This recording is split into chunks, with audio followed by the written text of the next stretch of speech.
අපි හැම දෙනාටම මේක මේ ටීම් එක වර්ක් එකක් ඒ කියන්නේ මේක මේ සහෝදරත්වයෙන් හැමෝම මේක පවුලක් වගේ කරන වැඩක්. ඉතින් ඒක තමයි මේ දිනුවේ. ඒක සම්මානය කියලා අතින් ගත්තේ කවුද කියන එක නෙවෙයි මේ හැමෝගෙම අතේ සම්මානය තියෙනවා මේ වෙලාවේ.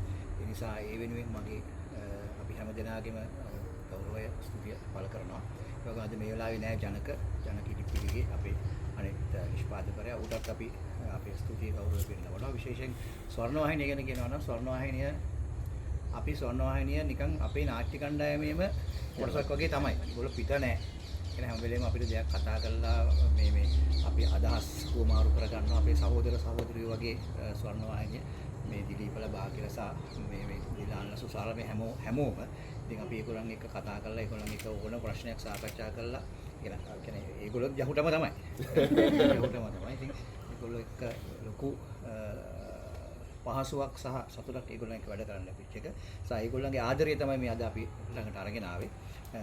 ප්‍රථම වතාවට සිවා කිව්වා වගේ. ඉතින් ඒ ආදරයට අපි පෙරලා ආදරය කරනවා. අපිට කරන්න පුළුවන් උපරිමේ අපි කරනවා. ඒ නිසා බලමු දුෂිනික වගේ ලබන අවුරුද්දේ දුෂිනිව ජනප්‍රිය කරනවා. එක විනාඩියක් මම හිතන්නේ නාලිකාවක් එක්ක සද්දගේ මගේ ජයිස් මුලින් ගත්තා ජාමරගේ ජේතනේ ගත්තා දැන් ජේතනේ මතන නාලිකාවක් එක්ක දශකයකට වැඩි සම්බන්ධතාවයක් එක අඛණ්ඩව දශකයකට වැඩි සම්බන්ධතාවයක් තියෙන එකම ටීම් එක අපි සහ නාලිකාව වෙන්න ඕනේ කියලා මම හිතනවා.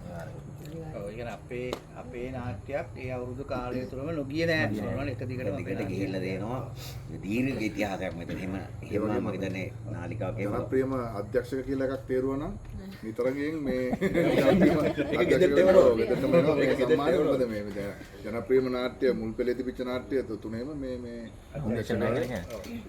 නොමිනේෂන් නැහැ කියලා කියන්නේ. ඒක නොමිනේෂන් නැහැ කියලා කියන්නේ. ඊළඟට අපි අර හැම වෙලේම නිහඬව පිටිපස්සට ඉන්න චරිතය අපි පොඩ්ඩක් ඉස්සරහට ගන්නවා. කැමරාව පිටිපස්සට